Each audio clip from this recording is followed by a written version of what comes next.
Rio de Janeiro está levando ao seu lar e ao seu coração a mensagem consoladora da doutrina espírita, através do programa Luz na Penumbra.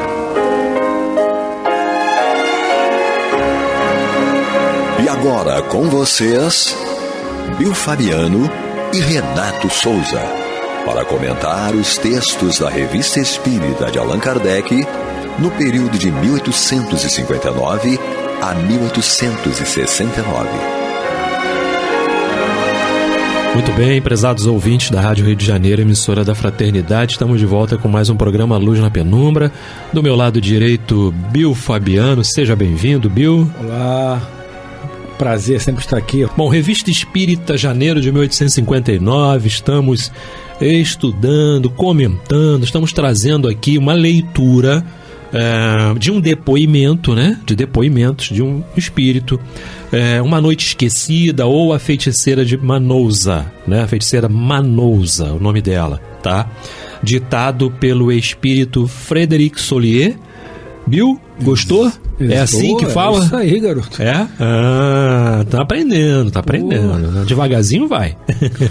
Estamos trazendo aqui uma leitura e fazendo alguns comentários, mas é importante que a gente leia o parágrafo todo. Sim, não é? Sem dúvida. Para a gente poder pegar a ideia e trazer. Isto posto, vou começar a ler aqui, Bill. Exato, ok? isso aí. Vamos lá? Vamos lá. Então, diz assim: depois de atravessar vários pátios e jardins, Tanaple, que é o duende, né, lá que a feiticeira designou para acompanhar o Noureddin, né, Noureddin, enfim, né, no desejo que ela queria, né, na tarefa que foi pedida a ela, né, só para a gente relembrar, tá? Diz assim: Tanaple se encontrou no apartamento do jovem, né? Lhe fechou todas as portas e disse: tu sabes que deves fazer tudo o que eu te disser, sem objeção. Vais vestir estas roupas de negociante. Levarás sobre teu dorso este pacote, que encerra os objetos que não são necessários. Tá? Eu vou me vestir de escravo e levarei um outro pacote. Isso só para relembrar o que a gente parou na semana passada. O parágrafo foi pequeno, para a gente relembrar. Agora sim, vamos dar continuidade. Para sua grande estupefação, Noureddin viu 2 enormes pacotes ao lado do anão e, todavia, não vira nenhum ou vira ninguém os trazer. Em seguida, continuou Tanaple, iremos à casa do sultão.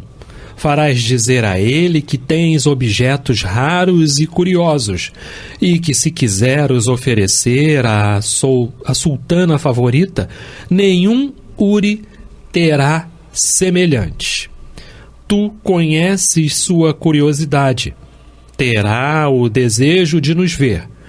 Uma vez admitidos à sua presença, não terás dificuldade em desdobrar tua mercadoria e lhe venderás tudo o que levamos, né? São roupas maravilhosas que mudam as pessoas que as colocam. Logo que o sultão e a sultana deles se revestirem, todo o palácio os tomará por nós e nós por eles. Tu pelo sultão e eu por Ozara, a nova sultana. Operada essa metamorfose, estaremos livres para agir à nossa maneira e tu libertarás Nazara. Essa roupa, né, essa veste iria transformá-los em joguetes, né, da vontade deles, né? Enfim, o que a gente entende nessa passagem aqui. Sim. E é aquele plano macabro, né, Renato?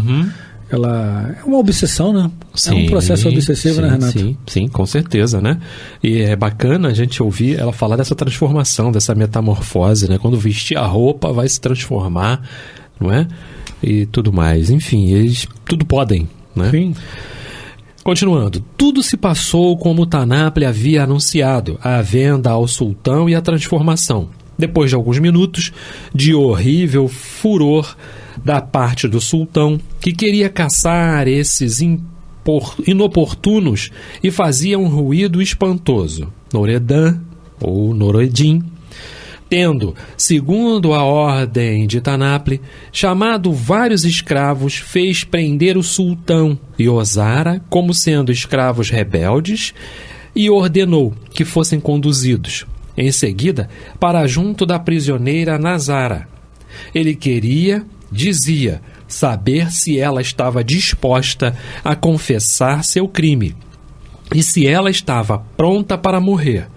Quis também que a favorita Ozara fosse com ele para ver o suplício que infligia às mulheres infiéis. Dito isso, ele caminhou, precedido do chefe dos eunucos, durante um quarto de hora em um sombrio corredor, ao cabo do qual havia uma porta de ferro pesada e maciça, bem característico daquelas ocasiões, naquelas épocas, portas de ferro, não é, para guardar castelos, para guardar, né, quartos de sultões, de pessoas, né, com certo gabarito, aspas, no que eu estou falando, material, puramente material, né, Bill? Sim, com certeza. Puramente. Com certeza. Tendo o escravo tomado uma chave, abriu 3 fechaduras. Olha só, era assim mesmo, eram várias chaves, 3 fechaduras, não é, para você abrir. E eles entraram em um gabinete grande, longo e alto de 3 ou 4 côvados. Ali, sobre uma esteira de palha, estava sentada Nazara, um cântaro com água e algumas tâmaras ao seu lado, né? Assim eram os xadrez da época, né? Quando não era no porão, né? Calabouços, né? Os xadrez, né? Guardados a 7 chaves realmente, né? Não era mais brilhante Nazara de outrora. Ela estava sempre bela, mas pálida e magra. A vista daquele que a tomou por seu senhor estremeceu de medo, porque ela pensava que sua hora havia chegado. Ele continua esse relato, esse depoimento, no próximo número da Revista Espírita. Exatamente. Tá? Então foi o momento em que o Espírito teve para trazer até ali a informação sobre essa passagem, não é? E deixou aqui que no próximo número, tá? Exatamente, a gente vai voltar a ouvir a falar de novo sobre essa feiticeira Manosa, sobre o que estava acontecendo ali, tá? Provavelmente então, no próximo mês, né, de fevereiro. Né? Provavelmente fevereiro, ou enfim, não sei, vamos aguardar no próximo número, né? Talvez apareça em fevereiro, em março, também de acordo com o que o Espírito, né, pôde chegar lá e trazer a informação. Não é isso, Bill? Agora vamos avançar um pouquinho aí, né? Vamos avançar mais um pouco, porque a gente termina hoje, janeiro. Hoje a gente termina janeiro. Terminamos janeiro. Em nome de Jesus. Segunda sexta-feira de dezembro. Exatamente. Né? A gente termina janeiro, começamos em junho, não é isso? Foi em junho nós começamos. Primeira sexta-feira de junho. Olha só, quanto tempo levou? 6 meses? 6 aproximadamente. Meses. 6 meses, um mês em 6 meses.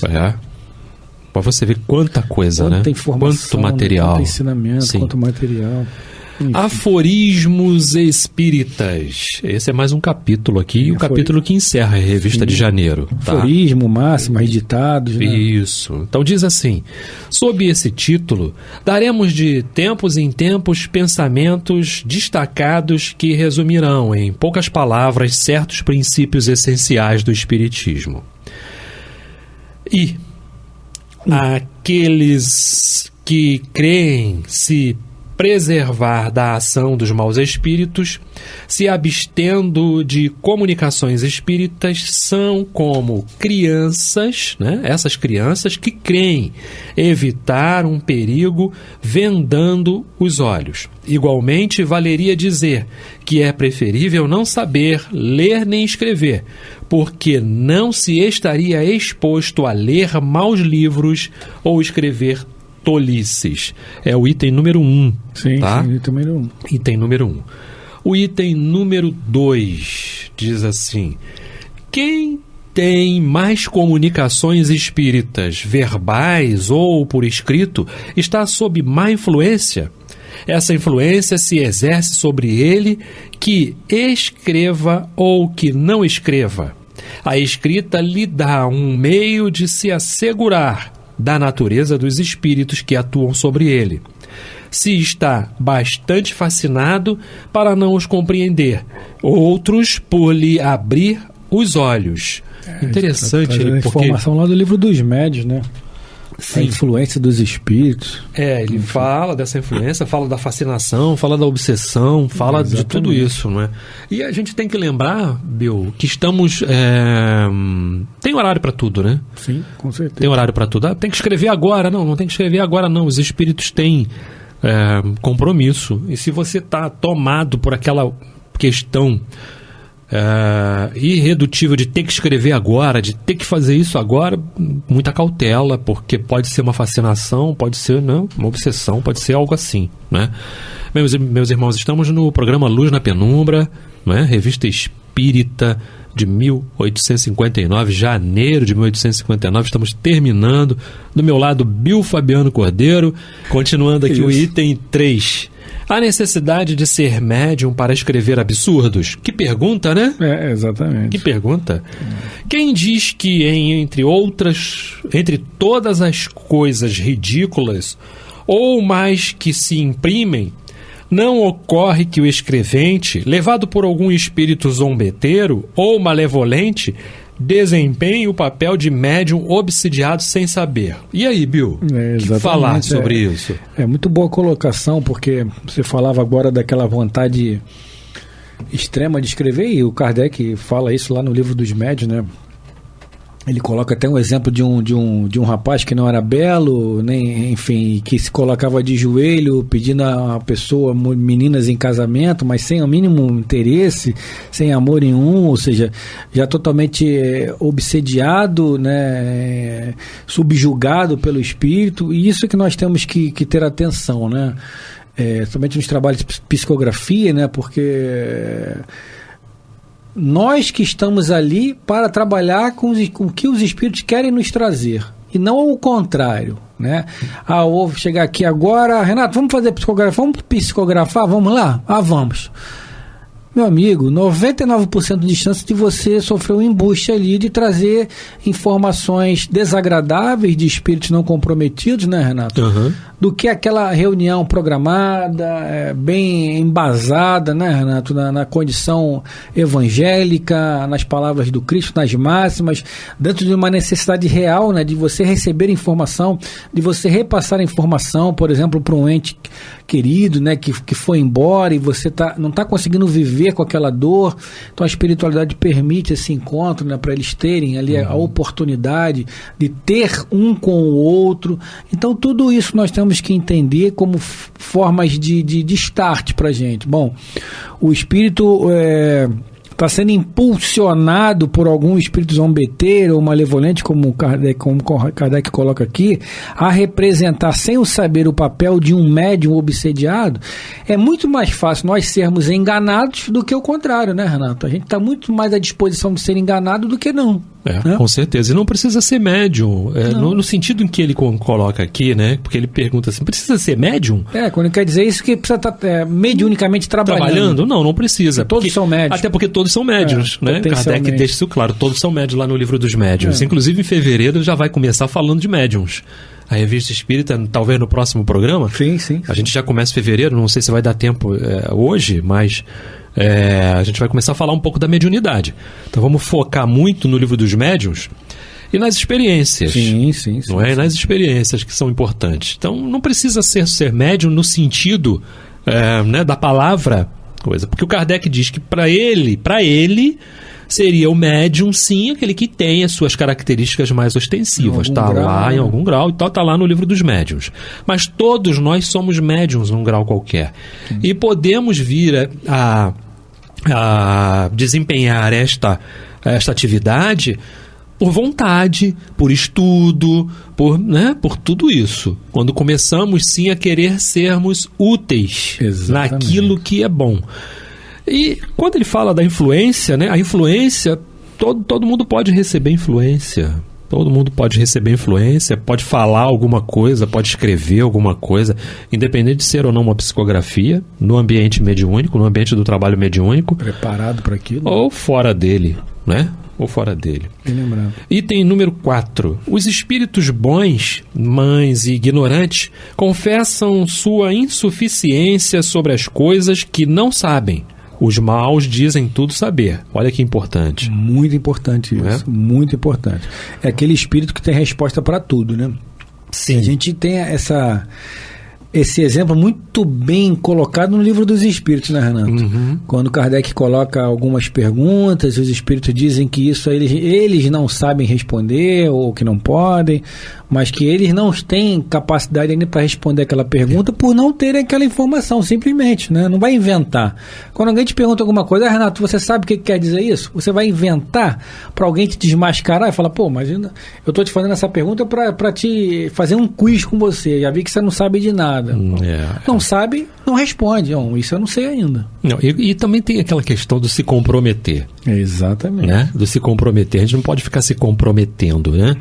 Porque as pessoas têm suas curiosidades e é normal, é natural, é do ser, sim, é do homem. É inerente. Né? É inerente. Então começa a fazer perguntas que você às vezes não tem, né, como responder, não tem como e tudo, e precisa tomar muito cuidado com isso para não ficar se comprometendo, né? E compromete a doutrina também, né? Também. Uma pessoa estranha, por exemplo, que não conhece a doutrina, está te fazendo para experimentar, né? Enfim. Item número 5. Os espíritos elevados provam sua superioridade por suas palavras e a constante sublimidade de seus pensamentos. Mas deles não se gabam. Desconfiai daqueles que dizem com ênfase estarem no mais alto degrau da perfeição. Entre os eleitos, a fanfarrice. Entre os espíritos, como entre os homens, é sempre um sinal de mediocridade. E aí, Bill? Exatamente. Eu lembro agora Chico Xavier, né? O Chico dizia que o humilde nem sabe que é humilde, né? Ele simplesmente ou é. Sim, sim. Porque aquele que Chico falava, aquele que levanta a bandeira da humildade já está faltando com ela, né? Com certeza. Não está sendo humilde. Eu sou... Eu tenho até um grande amigo meu, familiar, né? Que ele, enfim, é enquadrado também como espírita, mas assim como eu, como o Renato, né, não nos falta muito ainda, né? Ele sempre fala isso, aí meus filhos até olham para mim e riem, né? Enfim, a gente acaba sendo levando até para brincadeira, que ele fala assim muito para mim, meu tio, eu sou humilde mesmo, eu sou uma pessoa humilde. Aí meus filhos já sabendo disso, eles olham para mim e ficam rindo assim, porque tá faltando, né? O fato de você levantar uma bandeira da humildade já está faltando com a própria humildade, né? E o Chico falava e é certo. O cara que é humilde simplesmente né, Renato? Ele faz. Mas lógico, eu faço isso com meu tio, não faço isso com meu tio. Eu levo no maior carinho possível, que realmente é uma pessoa muito boa, faz muito bem, faz até mais bem do que eu mesmo, enfim. Mas tem esses detalhes que eu também tenho vários detalhes, né? Que na verdade em mim não são detalhes, são coisas grandiosas, né? Isso não vai categorizá-lo como homem mau ou homem de bem. Muito pelo contrário. Mas é um detalhe para a gente ilustrar, né, como a gente conduz, né? O Renato levanta, eu sou um cara muito humilde, mas pô, como assim, Renato? Já não está sendo humilde, né? Já não está sendo. Os atos falam mais do que as palavras. Exatamente. Né? As atitudes falam mais, com certeza. Então não importa a gente ficar mostrando, ficar se autopromovendo, né, Bill? Ele fala que desconfiai daqueles que dizem enfaticamente estar no mais alto grau de perfeição, porque os espíritos nobres não fazem isso. Não. Muito pelo contrário, né, Renato? Não, sem dúvida. Tem sempre algo. Sim, nós conhecemos até espíritos que se travestem de outras formas, né, perispirituais, justamente para demonstrarem a humildade, enfim, se colocando em posições fisicamente falando, né, para demonstrarem que são espíritos ainda humildes ou que necessitam de uma humildade, enfim. Enquanto eu vou lendo aqui, acha para mim aí conhece-se a árvore pelo fruto, para a gente citar o evangelista aí que falou isso para gente. E para terminar, Sociedade Parisiense de Estudos Espíritas diz assim: Antes, aviso, né? Um aviso. As sessões que ocorriam às terças-feiras ocorrem agora nas sextas-feiras. O novo local da sociedade, Rua Montpensier, número 12, no Palace Royal, às 8 horas da noite. Os estranhos nelas não são admitidos, senão na segunda e na quarta sextas-feiras, a menos que, com cartas pessoais de entrada, dirigir-se para tudo o que concerne a sociedade ao Sr. Allan Kardec, Rua dos Mártires, 8, ou ao Sr. Le Doyen, livreiro, Galeria de Orleans, 31, no Palace Royal, Allan Kardec. Fechamos o mês de janeiro, não é isso? Glória a Deus, Ronaldo. Então, mês de janeiro fechado. Sim. Está lá em Mateus capítulo 7, versículo 17 também, né? Assim sendo, toda boa árvore produz bons frutos, mas a árvore ruim, né, só dá fruto ruim. E a gente precisa prestar muita atenção nisso, porque não tem mágica aí, né, Renato? Não tem mágica, não tem segredo, não tem equação de segundo grau, né? Exatamente. Não tem problema difícil, não tem. Nossa, mas essa questão é muito difícil. Não tem questão difícil. A árvore boa, ela só dá bom fruto. E isso corresponde ao que nós falamos com relação à ação. É pela ação e não, né, nesse caso, não pelo que o Espírito está falando de si próprio, porque falar, e tem muito essa questão do falar de si próprio. É importante falar de você para assinalar experiências. Aí é importante, mas se exaltar, e a gente sempre teve o cuidado de colocar isso aqui quando estávamos citando alguma experiência nossa, né, Bill? De ter o cuidado de mostrar. Isso por quê? Porque o Renato é o melhor? Não, o Renato não é o melhor, não. É porque o Renato precisa aprender, é porque o Renato precisava daquilo para poder despertar. E o Renato, né, está em processo ainda, nossa, longe, né? Com Quando certeza. A gente coloca as nossas experienciações, é para dar mais humanidade àquilo que a gente está trazendo através da literatura, né? Para dizer, bom, isso pode acontecer sim, pode acontecer assim, pode acontecer da outra forma. Exato. Tanto para coisa boa quanto para coisa negativa, sim, né? A gente traz sim. Algumas experiências nossas negativas que servem ali de alerta para que as pessoas também não caiam nas mesmas esparrelas que a gente cai, né? Aí a gente volta com o que nós falamos no programa passado. Não precisa nós cairmos nos buracos da vida para nós aprendermos. Tem os nossos amigos espirituais, tem as experiências negativas tua, do Renato, minha, do Bill Fabiano, para que isso que servem de parâmetro. Bom, o que eles fizeram aí não dá para eu fazer, vou fazer diferente. É o que eu falo sempre para meus filhos isso. Ah, mas você fez isso também? Fiz, deu errado. Você não precisa fazer. Você pode fazer o certo já.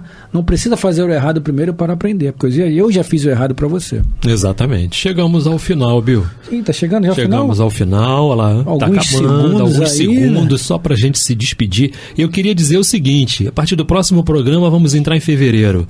E vamos falar de médiums. Bill é responsável pela Escola da Mediunidade lá na nossa casa, no Posto Espírita de Caridade Bezerra de Menezes. Vamos trazer bastante coisa aqui, né? É isso. Então até o próximo programa, fiquem com Deus, muita paz a todos. Bill? Muita paz a todos.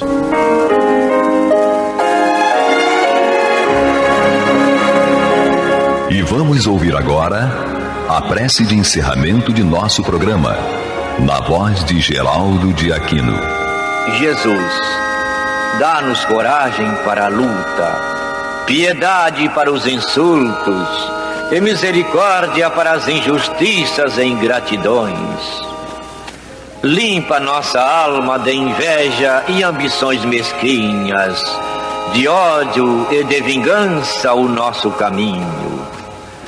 E que dentro em pouco, ao recolher-nos de novo ao calor do nosso leito, para que o sono nos dê a paz e o esquecimento das tristezas humanas, possamos sentir, Senhor, no mais íntimo de nosso ser, a doçura indefinível do Teu amor e a grandeza incomparável da Tua divina presença.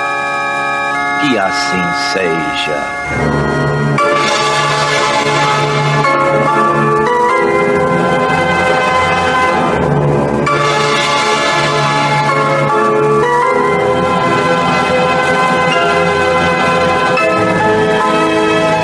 Acabamos de apresentar o programa Luz na Penumbra,